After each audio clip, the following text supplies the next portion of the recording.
Alhamdulillahi Rabbil Alamin. Nahmaduhu wa nasta'inuhu wa nastaghfiruh wa na'udzu billahi min syururi anfusina wa min sayyiati a'malina. May yahdihillahu fala mudilla lahu wa may yudlilhu fala hadiya lahu. Asyhadu an la ilaha illallah wahdahu la syarika lahu wa asyhadu anna Muhammadan abduhu wa rasuluh la nabiyya ba'dah. Allahumma salli wa sallim wa barik ala Muhammad wa ala alihi wa ashabihi wa man wala wa la hawla wa la quwwata illa billah. Fa ya ayyuhal hadirun rahimakumullah, usikum wa nafsi bi taqwallah. Ittaqullaha haqqa tuqatih wa la tamutunna illa wa antum muslimun. Faqala Allah Ta'ala fil Qur'anil Karim, a'udzu billahi minasy syaithanir rajim. Bismillahirrahmanirrahim. Wa in ta'adzana rabbukum la in syakartum la azidannakum wa la in kafartum inna azabi lasyadid. Shadaqallahul azim. Hadirin jamaah salat Jumat yang berbahagia rahimakumullah. Alhamdulillah, bersyukur kita kehadirat Allah yang telah melimpahkan berjuta karunia yang jika kita hitung pasti tidak akan bisa. Untuk itu selaku khotib pada siang hari ini, saya mengajak pada diri saya dan para jemaah sekalian, marilah kita wujudkan rasa syukur kita ini dengan senantiasa meningkatkan kualitas iman dan takwa kita kepada Allah Subhanahu wa taala dengan cara mengisi setiap langkah hidup kita, setiap aktivitas dalam perjalanan hidup ini senantiasa di dalam rangka mentaati apa yang diperintahkan oleh Allah dan berusaha dengan sekuat tenaga untuk menjauhi apa yang dilarang oleh Allah Subhanahu wa taala. Insya Allah jika ghiroh semangat hidup kita ini, semangat ketaatan dalam kita sebagai hamba Allah, maka insya Allah kita bisa berharap hidup kita ini bisa mendapatkan ketentraman, kesejahteraan di dunia sampai nanti di akhirat. Allahumma amin.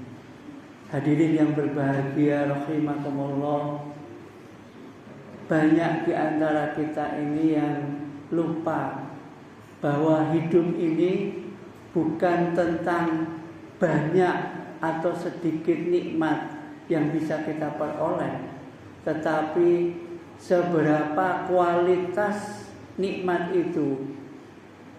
Karena kita sekarang banyak melihat orang-orang yang pandangannya itu harus serba kuantitas, menilai sesuatu dari banyaknya.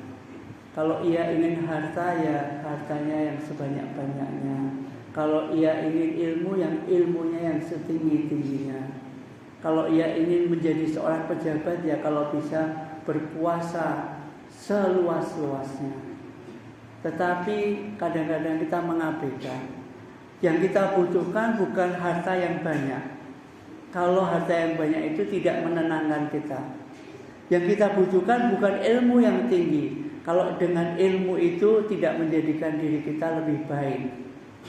Karena ada orang yang semakin tinggi ilmunya bukan untuk kebaikan, tapi untuk mengakali atau membodohi orang yang dianggap dirinya tidak punya ilmu, atau untuk menjadikan urusannya lebih mudah meskipun urusan itu tidak baik.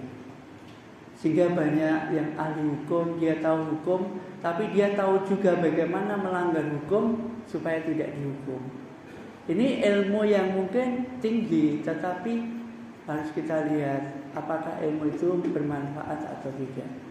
Demikian juga banyak orang yang mencari kedudukan saat ini, apalagi menjelang pemilu. Kadang-kadang mereka lupa bahwa jabatan itu adalah amanah, yang artinya ketika dia mengemban harus mendatangkan manfaat sebanyak-banyaknya, bukan hanya pada dirinya, tapi juga pada masyarakat yang dipimpinnya.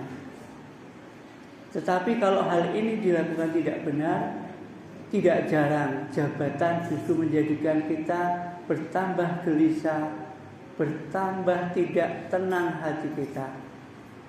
Maka hadirin yang berbahagia, mulai dari diri kita, mari kita orientasinya bukan kepada kuantitas, tetapi kualitas dari nikmat yang Allah berikan kepada kita. Akan sangat lebih baik meskipun memiliki uang yang sedikit, tetapi banyak manfaatnya, daripada memiliki uang yang banyak tetapi sedikit manfaatnya. Itu akan lebih menenangkan. Hadirin yang berbahagia, maka bagaimana supaya kita ini memiliki kualitas hidup yang baik, sehingga apa saja yang Allah berikan berupa nikmat kepada kita, kita tidak berpikir ini banyak atau sedikit, tetapi berpikir kualitasnya. Siapa yang memberi? Kalau Allah yang memberi, tidak ada kata sedikit, karena semua karunia dari Allah pasti sesuatu yang baik. Tetapi kalau kita memandanginya itu banyak atau sedikit, mungkin ketika kita sedang disempitkan rezeki oleh Allah, itu kita pandang sesuatu yang tidak baik, karena kita memandangnya banyak atau sedikit. Hadirin yang berbahagia rahimakumullah, maka ketika orientasi hidup kita ini di dalam rangka beribadah, karena memang manusia diciptakan untuk beribadah, maka Allah menjamin diri kita ini akan terbebas dari rasa lapar, dari rasa kekurangan, dari rasa kekhawatiran. Sebagaimana Allah perintahkan, "Falyabudu rabb hadzal bait alladzi at'amahum min ju' wa amanahum min khauf." Maka sembahlah Tuhanmu yang memiliki rumah, yaitu Baitullah, yaitu Allah Subhanahu wa ta'ala. Ketika kita menyembah kepada Allah, beribadah hanya kepada Allah, maka Allah akan menjamin diri kita ini terbebas dari rasa lapar. Entah lapar dari perut kita, lapar dari keinginan kita, lapar dari harta, lapar dari jabatan, lapar dari kedudukan. Karena lapar ini yang menjadikan manusia menjadi tidak manusia lagi, kalau dia tidak bisa mengendalikannya. Bukan hanya terbebas dari rasa lapar, tetapi Allah juga menjadikan kita ini akan terbebas dari rasa khawatir. Bukankah penyakit yang paling bisa berakibat fatal bagi manusia adalah kekhawatiran? Baik itu penyakit fisik, semuanya dikatakan oleh para ahli medis 80% bersumber dari hati atau perasaan atau kekhawatiran. Sedangkan 20%-nya ada dari makanan, dari pola hidup dan sebagainya. Tetapi hati, perasaan itu menjadi peran utama untuk kesehatan kita. Di samping itu juga memang ketika kita senantiasa merasa khawatir, itu akan menjadikan diri kita kurang hati-hati. Kalau kita khawatir tidak terpilih menjadi bupati misalkan, bisa jadi kita bertindak tidak baik, yang tidak diperkenankan dalam agama.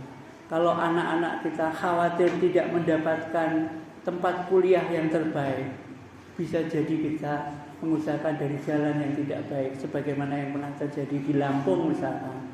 Mereka harus memberikan uang sampai beberapa, toh akhirnya terbuka juga oleh KPK misalkan.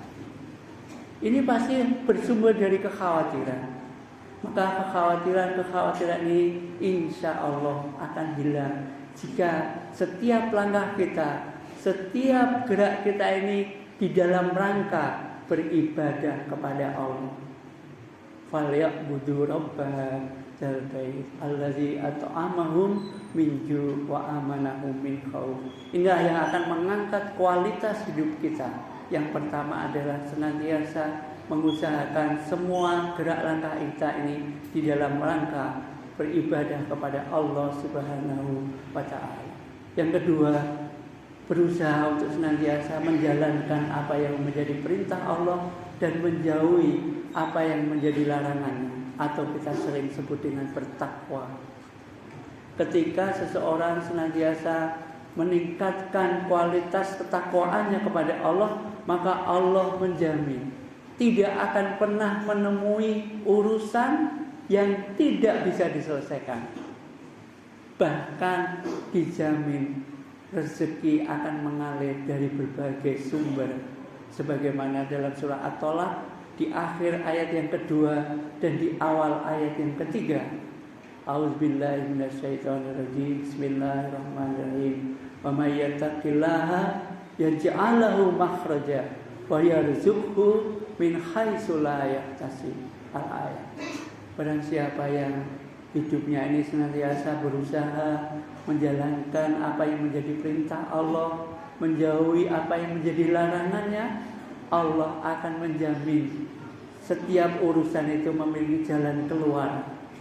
Artinya kita insya Allah tidak akan memiliki urusan yang ruwet, urusan yang menjadikan diri kita kekhawatirannya meningkat. Ya ja'alahu makhraja, dijadikannya jalan keluar dari setiap urusan. Kalau kita mungkin khawatir terhadap rezeki kita, maka Allah akan memberikan rezeki dari jalan yang mungkin tidak kita kira-kira, bahkan la yahtasib, tidak terhitung, tidak dikira-kira dari mana jalannya, dan tidak terhitung seberapa jumlahnya. Hadirin yang berbahagia, maka jalan yang ketiga supaya kualitas hidup kita ini meningkat, yaitu dengan cara berserah diri hanya kepada Allah. Mungkin langkah yang pertama, langkah yang kedua adalah usaha kita sebagai manusia.